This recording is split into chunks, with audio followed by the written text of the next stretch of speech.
Hello friends. Hello everybody.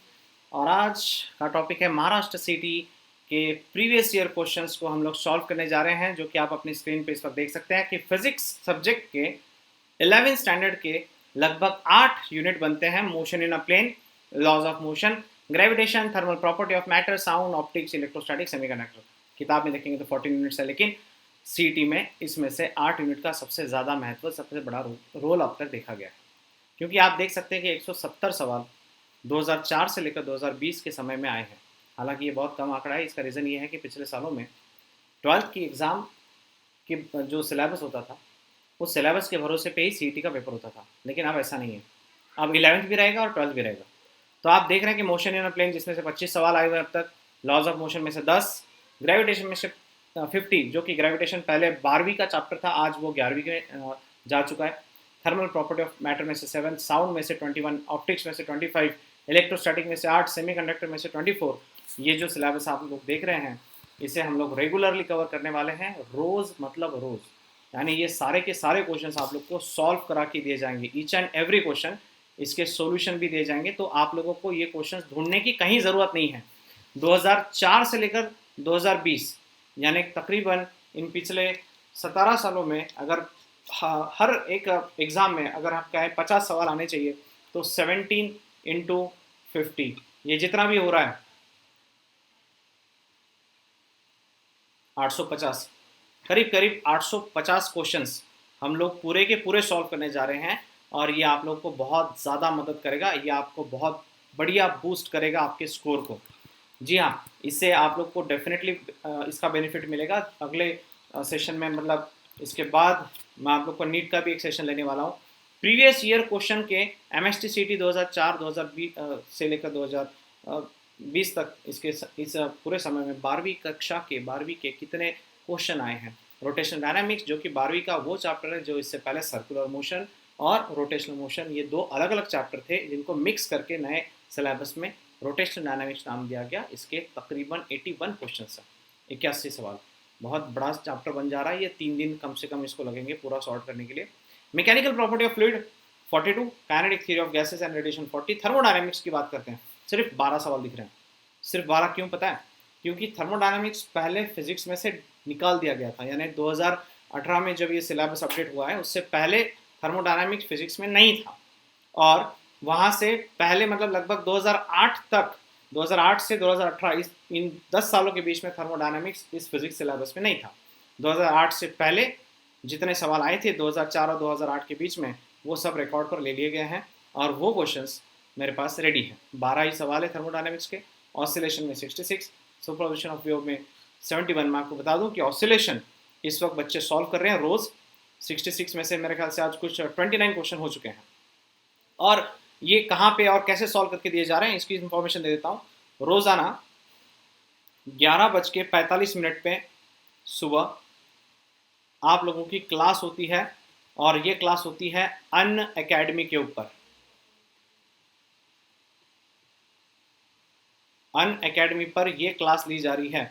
तो हर chapter का, CET का, फिजिक्स पर्टिकुलरली मैं कह रहा हूँ, 50 में से 40 प्लस के चांसेस रहेंगे यदि आप रोज इतना ही काम करें जितना मैं अभी आपको बताने जा रहा हूँ।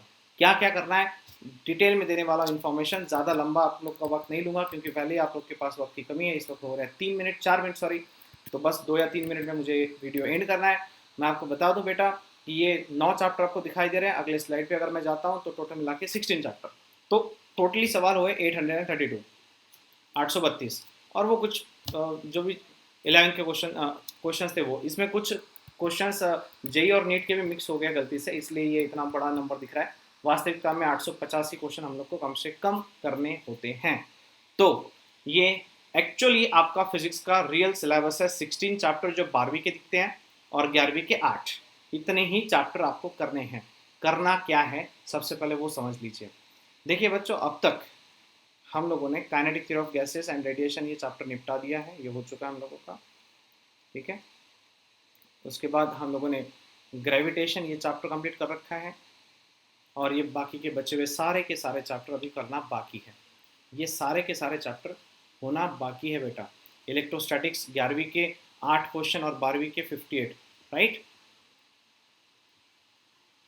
66 सवाल इलेक्ट्रोस्टैटिक के कराने बाकी है अभी, ठीक है। तो ये सारे के सारे सिलेबस के ये चैप्टर अगर बाकी है तो इसका कैसे सॉल्यूशन देंगे सर आप, क्या नियोजन है? सबसे पहली बात, फर्स्ट थिंग, रोज आपको एक चैप्टर दिया जा रहा है, एक चैप्टर ही आप लोगों ने दिन भर में पढ़ना है। जैसे उदाहरण के तौर पे आज हम लोग का ऑसिलेशन चल रहा है, आज दिन भर में बच्चे ऑसिलेशन पढ़ रहे हैं, सिर्फ ऑसिलेशन की थ्योरी रिवाइज करनी है, आपको डेरिवेशन नहीं पढ़ना है, बोर्ड की परीक्षा नहीं है, ये सीईटी का पेपर है, इसके अंदर शॉर्टकट ट्रिक्स फॉर्मूलेस की ज़रूरत पड़ती है। आप बोर्ड पढ़ रहे हैं, आपकी गलती हो रही है। स्टेट बोर्ड के डेरिवेशन मत पढ़िए, डेफिनेशंस मत पढ़िए, वो नहीं आने वाला है। आप लोग को शॉर्टकट ट्रिक्स और टेक्निक से जाना पड़ता है, तो वो अगर आपके पास नहीं है तो एटलीस्ट क्लास तो भी रेगुलर करिए, वो सब लिख के दिया जाता है, वो सब लिख के दिया हुआ ऑलरेडी बच्चों को। तो सबसे पहली बात यह है कि आप लोग को शॉर्टकट ट्रिक्स और टेक्निक्स की ज़रूरत पड़ेगी। अभी ये शॉर्टकट्स आप लोगों को क्लास में दे दिए जाएंगे रोज़ाना 11:45 का ये सेशन चलता है रोज़। कल का टारगेट ऑसिलेशन है, मैं फिर से बता रहा हूँ। जैसे ऑसिलेशन खत्म होने में आता है, आखिर के 5 मिनट में, लास्ट के 5 मिनट में बच्चों से पूछ लिया जाता है आप कौन सा चैप्टर कल करना चाहते हैं, तो बच्चे इसमें से कोई भी चैप्टर सेलेक्ट करते हैं। बच्चों के हिसाब से सेशन चलता है, मेरे हिसाब से नहीं चलता। मेरे ख्याल से बच्चों ने अगला रोटेशन डायनामिक्स का हुआ है तो रोटेशन डायनामिक्स लगा दिया जाएगा, अगले 2-3 दिन रोटेशन डायनामिक्स चलेगा। अगर कोई कहता है कि सर पर्टिकुलरली इसमें से structure of atoms and nucleus start कर दीजिए, तो हम लोग ये भी स्टार्ट कर देंगे, कोई इशू नहीं। 55 क्वेश्चन ही रखने हैं, तो ये सारे क्वेश्चन टाइप ऑलरेडी करके रख चुके हैं हम लोग, और इनके सोल्यूशन भी रेडी है। तो आपको क्वेश्चंस और सोल्यूशन एक साथ समझा दिए जाएंगे, हर सवाल का जवाब दिया जाएगा। सही अगर आता है तो आपको कॉन्फिडेंस बढ़ रहा है, गलत आता है तो क्यों गलत आया ये आपको उसी वक्त समझा दिया जाएगा। सो इसके लिए सबसे पहले तो तैयार रहिए कि आप लोग को ये पढ़ाई करनी है, तो इंपॉर्टेंट है हर एक चैप्टर का इंडिविजुअली रोज स्टडी करना शुरू कर दीजिए, एक चैप्टर एक दिन में। किसी तरह की डेट सीईटी की डिक्लेयर नहीं हुई है, जब होगी तब बताया जाएगा। सीईटी की डेट अभी तक आई नहीं है, लेकिन एक अंदाज कह रहा हूँ कि अगस्त महीने में सीईटी होना चाहिए। अगस्त महीने में अगर पेपर है तो फिर भी हमारे पास अप्रॉक्सीमेटली यहाँ से भी 40 से 45 दिनों का समय आराम से है, तो इस हिसाब से काम कर रहे हैं। शॉर्टकट ट्रिक्स, शॉर्टकट टेक्निक्स आप लोग को पहले लेनी होगी। सेकंड थिंग, आप लोग पीवाई की सॉल्व करिए, केमिस्ट्री का भी, फिजिक्स का भी, बायो का भी, मैथ का भी। प्रीवियस ईयर क्वेश्चंस अगर आप सॉल्व करते हो तो अप्रॉक्सीमेटली 30% डेटा जो होता है, 30% इन्फॉर्मेशन जो होती है वो लगभग रिपीट होती है। देखिए क्वेश्चन रिपीट नहीं होता, क्वेश्चन रिपीट होने के चांसेस बहुत रेयर होते हैं, लेकिन कंसेप्ट वही होता है, स्टोरी सेम रहती है, ये निकालना है वो निकालना है, जो भी वैल्यू रहेगी वो सब एज इट इज रहता है, उसमें कोई चेंज नहीं आता, ठीक है। तो 30% PYQ आप लोग को मदद करेगा। उसके बाद में आप लोग शॉर्टकट ट्रिक के साथ में यहीं पे रिवीजन करिए, यानी रोज आप लोग के चैप्टर अगर आप लोग स्टार्ट कर रहे हो स्टडी करने के लिए तो उसकी रिवीजन होनी चाहिए, आप लोग को रिवीजन करते आना चाहिए, घर पे बैठे बैठे उसकी रिवीजन करो। नहीं कर पा रहे हो, रेगुलर क्लास करो, उसमें रिवीजन करवा रहा हूँ, ठीक है। PYQ में 30% आप लोग का डेटा कवर हो जाएगा, पेपर कवर हो जाएगा। बहुत ज़्यादा चांसेस होते हैं कि लगभग सेम सिमिलर टाइप के क्वेश्चन आते हैं, एक जैसा, मतलब क्वेश्चन रिपीट नहीं होता लेकिन स्टोरी लगभग सेम होती है, ठीक है। उसके बाद में द मोस्ट इंपॉर्टेंट पार्ट है वो है फोकस। यहाँ पे सबसे बड़ी गड़बड़ है। कैसे भाई, देख मोबाइल हाथ में ले लिया, कुछ काम था 10-15 मिनट का, कोई न्यूमेरिकल ढूंढ रहे थे, कोई ऑब्जेक्टिव ढूंढ रहे थे, कुछ भी हो सकता है, लेकिन उस चक्कर में बीच में अचानक से यूट्यूब पे चले जाएंगे, 10-15 मिनट वहाँ टाइम पास, इंस्टा पे जाएंगे, वहाँ पे रील देखने में टाइम पास 5-10 मिनट वहाँ निकल जाते हैं, फेसबुक पे जाएंगे वहाँ टाइम पास। ये टाइम पास जो हो रहा है ना, ये पहले कम कर, ये सबसे पहले अवॉइड मारो, अवॉइड दिस टाइम पास, क्योंकि 10 मिनट का काम होता है और घंटा भर उसके अंदर हम लोग वेस्ट कर देते हैं। दूसरी इंपॉर्टेंट बात वो ये कि घर के जो भी काम है वो भी साइड में रखो, और दूसरे जो भी काम है वो भी साइड में रखो। अगले 2 महीने के लिए सिर्फ और सिर्फ एक ही काम करना है, और वो है पढ़ाई। BSc एग्रीकल्चर करना है, फार्मेसी करना चाहते हो, इंजीनियरिंग करना चाहते हो, CET देना पड़ेगा, CET देना है, पढ़ाई करनी पड़ेगी। 12th का रिजल्ट बहुत बड़ा लगेगा, नो डाउट, 99.95% आज 10वीं का रिजल्ट लगा हुआ है, यहीं से समझ में आता है कि 12वीं का भी बहुत बड़ा रिजल्ट आने वाला है। तो आने दो, रिजल्ट जब आएगा तब आएगा। उससे पहले हम लोग का जो CET का प्रिपरेशन है वो स्ट्रांग होना चाहिए, क्योंकि एडमिशन CET के भरोसे होगी। तो CET का स्कोर अगर आपका अच्छा रहेगा तो अच्छा कॉलेज मिल जाएगा आपको, राइट। तो फोकस सबसे इंपॉर्टेंट, अवॉइड डिस्टर्बेंस, जितना हो सके डिस्टर्ब खुद को होने मत दो। और एक बहुत इंपॉर्टेंट चीज़ वो है कंसिस्टेंसी।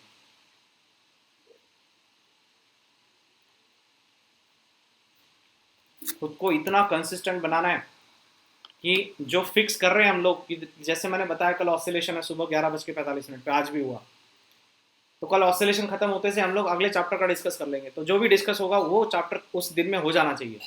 देखिए पढ़ा के पूरा रखा हुआ, ये सब सिखाया हुआ आपको, सब सिलेबस कंप्लीट करा के दिया है। अब है रिवीजन की बारी। अब है उसके अंदर जो भी आप लोगों ने पढ़ा उसको समझने की बारी कि चलो आखिरी लास्ट डेट में, लास्ट डेज में हम लोग को रिवाइज करा के दे रहा है कोई टीचर, कोई हेल्प कर रहा है। रेगुलर क्लास करने का काम है अपना, क्लास में क्वेश्चन सॉल्व करने का काम है। जितने क्वेश्चन ज़्यादा सॉल्व कर सकते हो करो, उसके बाद कोई चांस नहीं मिलेगा। 2 महीने की बात है, 2 महीने इतनी लास्ट पढ़ाई कर लो। ऐसा समझो कि 12वीं की परीक्षा चल रही है। 12वीं की बोर्ड की परीक्षा में जितनी ताकत लगाते हो ना, उतनी ताकत यहाँ लगा दो। इसके बाद कुछ नहीं पढ़ना है, सबको मालूम है, सब रिलैक्स हो जाए, सब रिलैक्स हो जाएगा। तो मेरी आप सबसे यही विनती है कि जितने दिन रह गए हाथ में उतने प्लीज़ पूरा अपने आप को उसके अंदर डेडिकेशन के साथ झोंक दो। मैं करा रहा हूँ, मेरा एक फिजिक्स का क्लास मैं कंप्लीट कर दूंगा।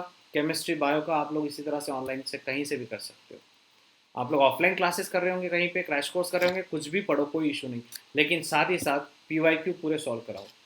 ये सारे के सारे सॉल्व होने के बाद में जो एक फील आएगा ना कि मैंने इतने क्वेश्चन सॉल्व किए हैं, वो कॉन्फिडेंस बहुत अलग रहेगा। आज बता रहा हूँ, अब इसके बाद में इस चीज़ को डेफिनेटली दोहराने वाला तो हूँ नहीं।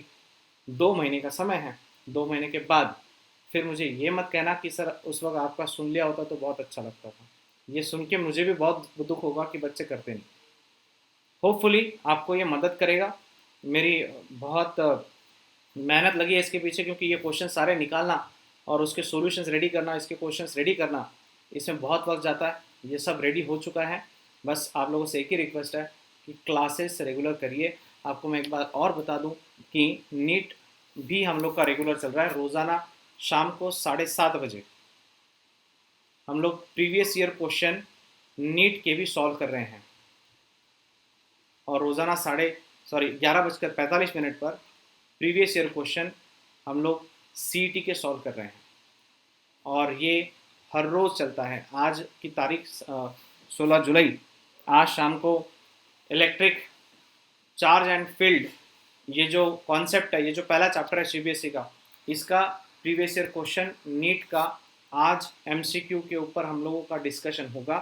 हर क्वेश्चन डिस्कस किया जाएगा और कल फिर से 11:45 को हम लोग ऑसिलेशन पढ़ेंगे। ठीक है, होपफुली कि आप लोगों को ये मदद करेगा। अपने सारे दोस्तों को एटलीस्ट ये इन्फॉर्मेशन दे दो।